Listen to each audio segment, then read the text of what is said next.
Reka nanone nongere kubasuhuza ndetse mbahe ikaze ku makuru mashya please shimwe mwese mwakanze subscribe namwe mudahwema gukanda like. Noneho tukaba tugiye kurebera hamwe amakuru ajyanye na FDLR kuva hasi kugera hejuru, tureba imiyoborere yayo ndetse n'imikoranire ikomeye cyane ifitanye n'ubutegetsi bwa leta ya Kinshasa. Ubona neza ko ari umubano ukomeye cyane ndetse bamaze kuba bananywana. Nongera kukubutsa rero gukanda subscribe. Tudatinze, umutwe w'iterabwoba wa FDLR FOCA uyobowe mu rwego rwa gisirikare na Pacifique Ntawunguka uzwi nka General Omega ukomeje kwiyubaka mu buryo bwa gisirikare no bwa politike bijyana n'umugambi wo gushoza intambara ku Rwanda, abifashijwemo n'ubutegetsi bwa Perezida Felix Tshisekedi wa Repubulika Iharanira Demokarasi ya Kongo.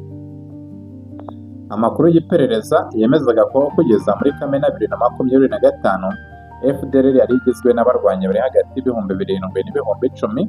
Gusa mu Gushyingo uwo mwaka, umuvugizi wayo mu rwego rwa gisirikare Lieutenant Colonel Octavien Mutimura yemereye ko bafite abarwanyi benshi cyane bafite ubushobozi bwo guhangana n'uwabagabaho ibitero wese. Ubwo abahoze ari abarwanyi b'umutwe wa M23 bongeraga gufata intwaro mu mpera za 2021, ntibari bafite gusa intego yo kurwanya ingabo za Repubulika Iharanira Demokarasi ya Kongo, ahubwo banashakaga kwirukana FDLR ku butaka bw'Abanyekongo, kuko uyu mutwe w'iterabwoba wari ukomeje gutoteza abo mu bwoko bw'Abatutsi mu bice bitandukanye, bambura imitungo yabo, ufata abagore ku ngufu ndetse bamwe ukanabica. Icyo gihe abarwanyi benshi ba FDLR babaga mu bice byo muri pariki ya Virunga hafi y'ikirunga cya Nyiragongo, ndetse General Omega akaba ariho yabaga mu kigo cya gisirikare cyiswe Paris muri teritwari ya Rucuru, aho akaba ari naho hari ibirindiro bikuru by'umutwe w'iterabwoba wa FDLR washinzwe n'abagize uruhare muri jenoside yakorewe Abatutsi mu Rwanda mu 1994. Mu rwego rwa gisirikari, General Omega yungirizwa na General Major Cyprien uzaba akiriho uzwi nka Ave Maria. Iperereza rya G2 rya gisirikare rikayoborwa na Brigadier General Sebastien Uwimbabazi uzwi nka Nyembo Abdara, akaba ari nawe ubuzi ibikorwa by'abarwanyi ba FDLR bakorera muri Masisi na Walikale. Ibikorwa bya gisirikare bya FDLR G3 muri rusange biyoborwa na Brigadier General Lucien Nzabarita. Ishami ry'abarwanyi badasanzwe rizwi nka CREAP rikayoborwa na Colonel Pierre Celestin Rurakabije uzwi nka Simba Guillaume, ariko ku rundi ruhande havugwa Colonel Gustave Kobwayo uzwi nka Sirikofe, unavugwaho kuyobora imitwe muri segiteri ya gisirikare. Tugarutse rero ku miyoborere ya FDLR, iyi miyoborere yayo ijya gusa neza n'iy'ingabo zatsinzwe za Exfar ndetse n'abayobozi benshi bayo mu rwego rwa gisirikare bakaba ari abahoze muri izi ngabo za Exfar. Kuri General Omega yabaye Liyetona kugeza jenoside yakorewe Abatutsi iri kurangira, aho yahungiye muri Repubulika Iharanira Demokarasi ya Kongo yari cyitwa Zaire muri icyo gihe. Mu myitozo n'amasomo abarwanyi ba FDLR bahabwa, iteka babwirwa ko Abahutu aribo bakabaye bayobora u Rwanda, bityo ko bagomba kwisubiza ubutegetsi bakoresheje intwaro. Ibyo bijyana no kuba bibamo urwango, ivanguramoko ndetse n'ingengabitekerezo ya jenoside. Amahugurwa n'imyitozo bitangirwa mu bigo biyoborwa na Brigadier General Mutunzi Bernard uzwi nka Manzi, nk'uko byatangajwe n'ikinyamakuru Africa Intelligence gikora inkuru zicukumbuye by'umwihariko hano mu karere k'ibiyaga bigari. Uwitwa Colonel Protogene Ruvugayimikorere wayoboraga CRAP mbere yo kwicwa na bagenzi be mu Ukuboza 2023, ni umwe mu bari ku isonga mu bashyira icengezamatwara mu barwanyi bashya ba FDLR. Mu gihe ibikorwa byose bifite aho bihuriye na politike bigenzurwa na perezida w'uyu mutwe Lieutenant General Gaston Iyamuremye uzwi nka Victor Byiringiro cyangwa se Rumuri. Nanone tukaba twarebera hamwe uburyo FDLR yinjiye mu mikoranire ikomeye cyane n'ubutegetsi bwa Repubulika Iharanira Demokarasi ya Kongo, mu gihe ubutegetsi bwakunze kugaragaza ko budashyigikiye umutwe ndetse bunatangaza kenshi na kenshi ko bugiye kuyisenya.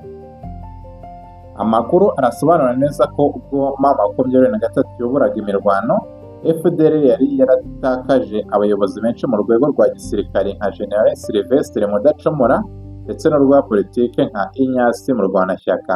Buri perezida wayo yabibonye nk'amahirwe yo gukorana n'ingabo za Repubulika Iharanira Demokarasi ya Kongo zahoze zirwanya, kandi yayabyaje umusaruro, mbega barakorana bikomeye cyane. Kuri ubu ngubu ubona ko FDLR ari umutwe wihagazeho cyane, bitewe no kuba warafashijwe bikomeye cyane n'izi ngabo za Repubulika Iharanira Demokarasi ya Kongo. Izi ngabo za Kongo zari zimaze igihe zibyifuza kubera ko zizera ko FDLR ifite uburambe mu kurwana urugamba rwo mu mashyamba y'inzitane ndetse no mu misozi, kandi ikaba inasobanukiwe neza uburasirazuba bw'iki gihugu cya Kongo, kuko abayobozi bayo bahamaze imyaka irenga 30, ngo ni ukuva bahunga mu 1994 kugeza ubu akaba ariho bakibarizwa, mbega wumva ko basobanukiwe neza cyane. Muri Gicurasi umwaka wa 2022 mu mujyi wa Pinga muri teritwari ya Walikale habaye inama yahuje imitwe yitwaje intwaro n'igisirikare cya Repubulika Iharanira Demokarasi ya Kongo, yabaye biturutse ku gitekerezo cya Majoro Peter Chirimwami Nkuba wari ushinzwe ibikorwa bya gisirikare muri Kivu y'Amajyaruguru.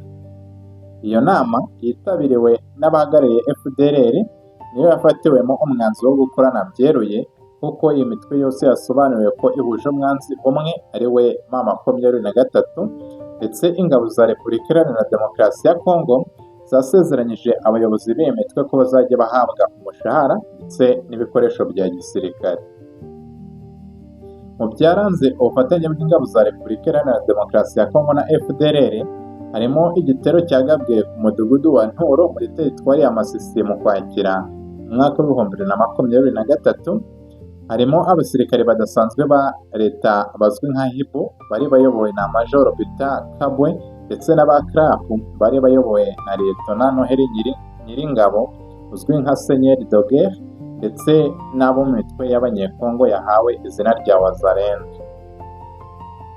Mu Kwakira umwaka wa 2023 nibwo umudugudu wa Ntoro wari utuwe n'abiganjemo Abanyekongo mu bwoko bw'Abatutsi wagaragaye ugurumana. Ubuhamya bw'abarokotse icyo gitero bukaba bwemeza ko cyagabwe na FDLR ndetse n'imitwe ya Wazalendo bihagarikiwe ingabo za Repubulika Iharanira Demokarasi ya Kongo. Gusa nubwo harimo ubufatanye bukomeye cyane, ntibyabujije ihuriro ry'ingabo za leta ya Repubulika Iharanira Demokarasi ya Kongo gutsindwa, kuko AFC M23 yakomeje kuryambutsa ibice byinshi muri Kivu y'Amajyaruguru, ihunga ryerekeza mu gice cy'amajyepfo hafi y'umujyi wa Goma. Hari kandi abarwanyi ba FDLR bagiye gukorera mu birindiro by'ingabo za Repubulika Iharanira Demokarasi ya Kongo muri Mubambiro, mu ntera y'ibirometero nka 20 werekeza i Goma, bahategurira ibikorwa bya gisirikare bahuriyemo n'ingabo za leta ndetse n'imitwe ya za Wazalendo. Mu ntangiriro z'umwaka ushize wa 2025, M23 yari yarahindutse AFC M23, yakajije ibitero muri teritwari ya Rucuru, Masisi na Nyiragongo. Nibwo General Omega n'abarwanyi be bahunze, bamwe berekeza mu bice birimo Shingisha muri Masisi, abandi bajya muri Walikale. Inyandiko z'iperereza zigaragaza ko kuri ubu ingabo za Repubulika Iharanira Demokarasi ya Kongo zigikorana na FDLR, kandi ko iyo mikoranire yageze ku rwego rwo hejuru, aho na leta ya Kinshasa igiramo uruhare bitandukanye n'uko byahoze mbere, aho abofisiye bo muri Kivu y'Amajyaruguru aribo gusa babishyiragamo imbaraga. Kugeza ubu rero biragaragara ko Brigadier General Uwimbabazi wa G2 ndetse na Brigadier General Nzabanita wa G3 aribo General Omega yahaye inshingano yo kuganira bihoraho n'ubuyobozi bw'ingabo za Repubulika Iharanira Demokarasi ya Kongo ku bijyanye n'ubufatanye bwabo bwo gutegura ibitero ndetse no kubishyira mu bikorwa.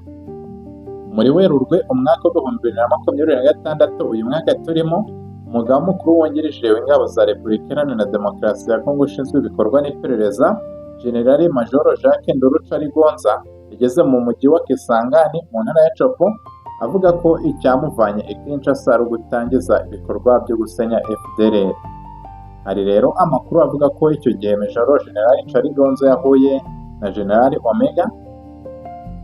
Hakaba hari amakuru rero asobanura neza ko icyo gihe General Major Charigonza yahuye na General Omega, baganira ku buryo abarwanyi ba FDLR bajya mu bice bigenzurwa na AFC-M23 muri Rucuru kugira ngo leta ya Repubulika Iharanira Demokarasi ya Kongo izamenyeshe umuryango mpuzamahanga ko nta bushobozi ifite bwo gusenya uyu mutwe yitwaza ko udakorera mu bice igenzura. Uyu Generali Majoro Charles Gonza yageze i Kisangani tariki ya 29 Werurwe, ndetse Minisitiri w'Ububanyi n'Amahanga n'Ubutwererane w'u Rwanda Ambasaderi Olivier Nduhungirehe mu cyumweru gishize akaba yaratangaje ko nyuma